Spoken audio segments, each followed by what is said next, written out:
Okay, we only got the Gov for about 35 more minutes, and we've got to get through all these clips and have him comment on them. I want to point out to radio listeners, we have a free video stream up at Infowars.com and PrisonPlanet.com today, because hearing this is one thing. Seeing it is another. Special 911 cover-up simulcast with Jesse Ventura, the video link, tens of thousands already logged on. Get up there, watch it, capture this video. We're going to archive it later today at PrisonPlanet.tv. We got a big report coming up about this because Jesse's here, as he's done many times, but calling for a new investigation and challenging the mainstream media. Now, we've got a bunch of different clips. Some of these were already on the news. I'm going to play some of the old clips first. There's hundreds of these. Okay, and we've written countless articles about them and put them in my films.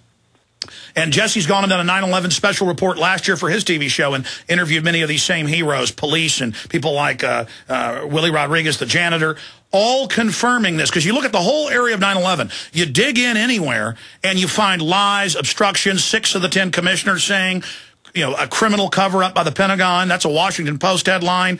But Jesse, I don't want to paraphrase you, but I've heard you many times, and I agree with your statement, that the collapse of the towers, Building 7, that you think that's the biggest smoking gun. Is that correct? Well, I don't know if it's the biggest one, but it defies Newton's law of gravity. It defies physics. And it gets pretty serious when you're defying physics. And physics tells you that those buildings it could not fall and collapse at that rate of speed and hit the ground, you know, the way that they did. And then you look at them and you apply common sense. All the cement is pulverized. It's not collapsed. It's blown to dust. Well, that takes huge energy. And if those buildings had truly collapsed, like they said, the debris would have been way, way more. You would have had debris piled up probably a third of the height of the trade centers.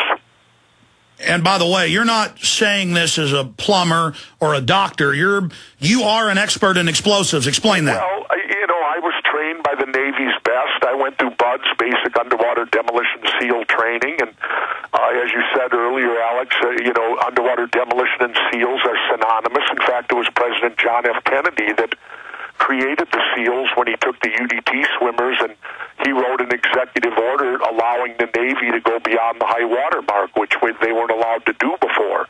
And essentially that took the Navy frogman and made him a third element. Now the Navy frogman could not only be in the air and in the water, but he would also be on land. And so the acronym is SEAL, Sea Air Land Teams. And you know, when you look at the destruction of these buildings, in order for them to collapse, they would have to have uniformly collapsed together, all at the same time, which is impossible. And then you look at the fact that molten metal was found underneath in multiple places, masses of it. Well, does anyone realize that, yes, you can heat metal up to where structurally it'll weaken, but you have to go over 3,000 degrees to melt metal. And there's melted metal here. And, sir, we have video clips of the firefighters on the news that day saying it was like a foundry, and we have the NASA aircraft photos of months later, close to 3,000 degrees, incredible heat, and that goes to the thermite. Continuing, though, talking about 7, then we're going to start going to these clips. Well, then you got Building 7, of course, which, you know, there's the infamous BBC film where the reporter reports on the building falling and talks about it for 7 minutes and is doing this 30 minutes before the actual building falls, and the building is actually right behind her. And then you've got all the other contradicting statements, you know, that the mayor said we're going to pull the building, the owner said that, yeah, we all agreed to pull the building, and then they're trying to say that in demolition terms, pulling it doesn't mean exploding it now.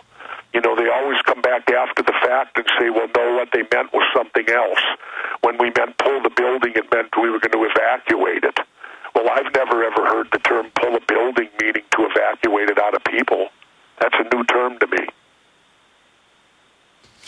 Well, we better get started because you just reminded me of the Silverstein clip, and now I've got limited time, and I'm thinking of all these. Yeah, go ahead and run some, Alex. We don't need me talking. No, but everything you say is just backed up by so much proof. I don't want a listener because I caught myself saying, get that clip too, and we'll never have time to get to them all, but we'll try to get to it all with Governor Jesse Ventura.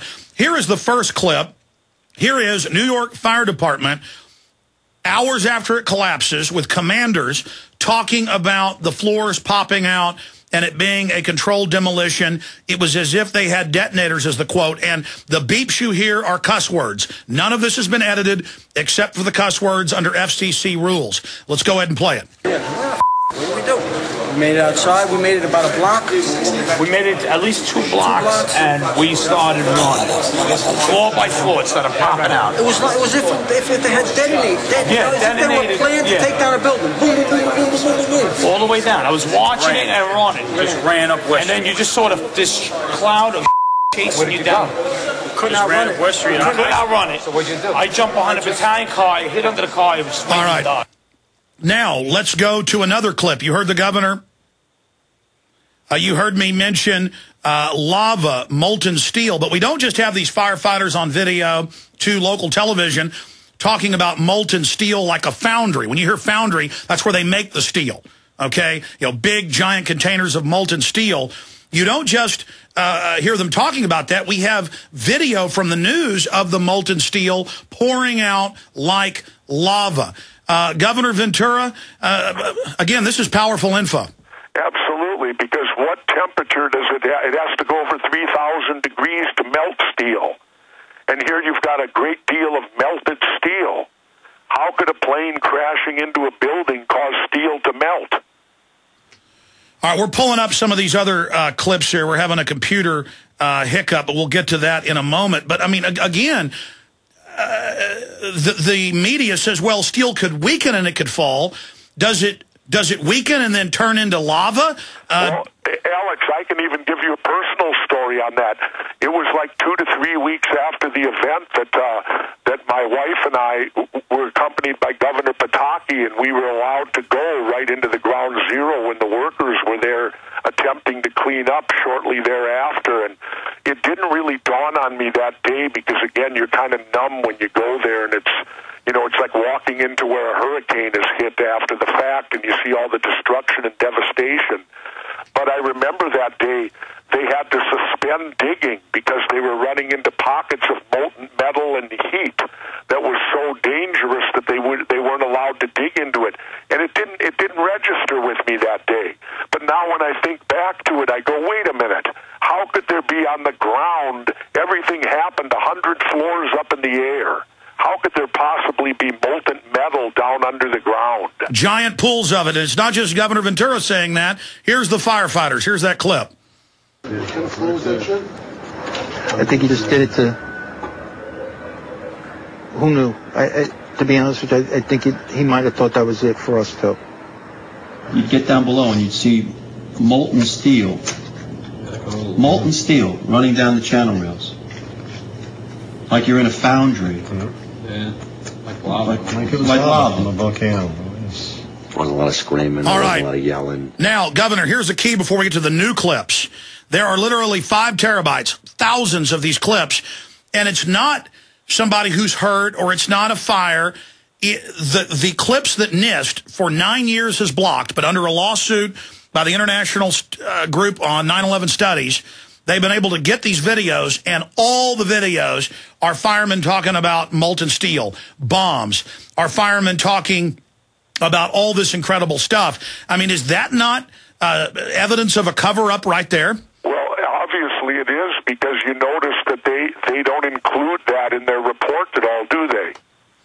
No, they when worked NIST it. comes out, NIST has all this information in their possession, and yet their report chooses to ignore it and not even mention it. And spend 9 years blocking lawsuits to get it. Yeah, and now how much more simple can it be for someone out there to look at that and go, something's rotten in Denmark here? Yeah, they didn't release a bunch of nonsensical video. The stuff they released is the FBI director of New York talking to firemen who say bombs were going off. And he said, yeah, I saw the bottom of the building blow out. And why in their report wouldn't they write something to say that these people were crazy and wrong?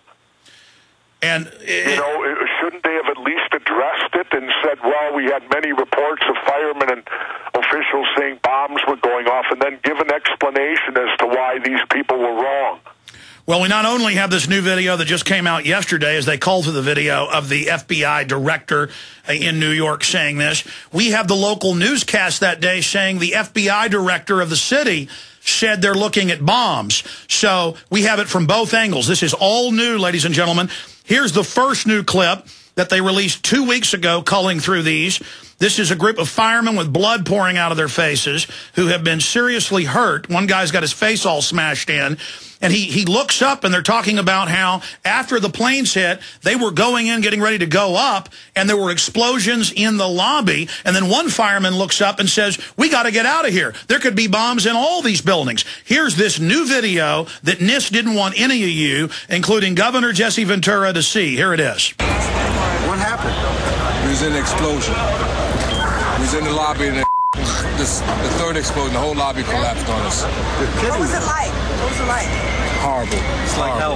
You don't want to know. The whole building just collapsed on us inside the lobby. Was that a secondary explosion? Yes, it was. That was the planet, probably. Yeah, definitely secondary explosion. But we was inside waiting to go upstairs, and on the way upstairs, the whole thing blew. And we just collapsed on everybody inside the lobby. Similar to the first tower coming down, secondary. I don't know about the first one, but I know the second was terrible. Then there was a third one too after that one.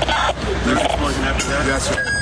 Everybody was inside the building, waiting to go upstairs, and they just let loose. Everything just let loose inside the building. So what you told me is that there was a plane or whatever hit the building, and then a secondary explosion. It was like 3 explosions after that. We came in after the fire. We came when the fire was going on already. We was in the staging area inside the building, waiting to go upstairs. And they exploded. The whole lobby collapsed on the lobby inside. And it's just mayhem after that? Just man, everybody tried to make their way out. Just trying to help all the brothers get out. A lot of people trapped inside. I was sitting in the Brooklyn Navy Yard across from Brooklyn. We watched the first explosion. As we were watching the buildings, we saw a black, very large airplane fly right into the second building. It came out of the south, right in front of our eyes. Just, it was so surreal, like a movie set. Second and third explosions also, right? We were in the building for the third one. It collapsed. I was on this drive here for the other one. People don't understand. There may be more. Any one of these buildings can blow up. This ain't done yet. How does this? This is going to top of this. All right.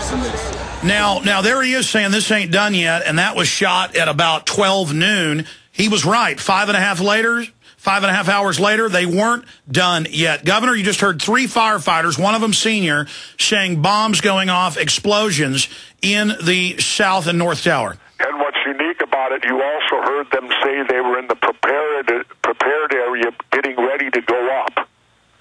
So that clearly lets you know this was before any of the buildings collapsed at all, that these other explosions were going on. Now, how can the government sit and say that they ignore this type of testimony? Well, how come there's nothing written about this in any of the reports? Clearly that shows that what they've told us is just plain BS. Well, here's my problem. We only got about 20 minutes left with you, and I haven't even gotten into a tenth of these.